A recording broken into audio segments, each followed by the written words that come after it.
Hey, it's Coach Scott. To my Tennessee high school guys that subscribe to the devotion, good luck next week as your season opens. Everybody else likely has already opened or you're getting ready to, so good luck making the last few tweaks and have a great year as the games get rolling. Listen, we're still looking at 1 Corinthians 16, 13, and 14. Just a reminder what those verses say: be alert, stand firm in your faith, act like men, be strong, and let all that you do be done in love.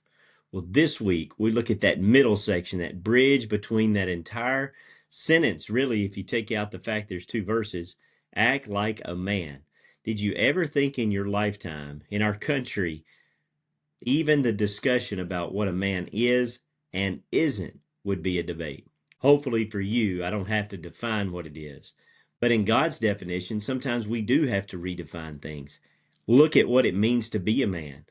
A man normally has a lot of responsibility tied to it: to protect, to provide, to nurture, maybe even to discipline. Let me tell you what happens if you don't put this first thing. Bending your knee and following Jesus Christ is your first move as a man, whether you're leading your baseball team, you're leading your marriage, or you're leading your family. There's lots of examples of different responsibilities that go with that in the Bible. The one I want to look at today is where someone didn't live up to their responsibilities of being a man, and it's the very first one.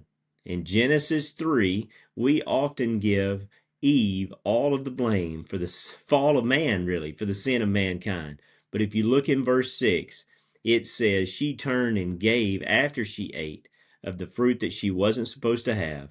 Says she gave it to her husband. Why? Because he was with her. Look in verse 6. Because he was with her. It indicates, implies, maybe even flat out says he was standing there the whole time and didn't step up like a man and protect her from the evil one that tempted her and pushed her into something she wasn't supposed to do. As baseball coaches, our job is to make some hard calls sometimes. It has nothing to do with the lineup. It may have to do with coming alongside a young man as he's going through something difficult in his family. Maybe he made some mistakes that teenagers make, and it's our job to nurture him through that. Maybe it is baseball, how he's 0 for 20, but we know that guy has the capability of being 1 for 21 if his mind gets out of his way. Regardless of what it is, act like a man has a lot to it. So I hope today and next week, maybe as you get going or as you play this weekend, you have opportunities to be that man for those young men, or an example for the other coaches on your staff of just how to act like a man. And remember, we will discuss, but that verse 14, do everything that you do in love. See you next time.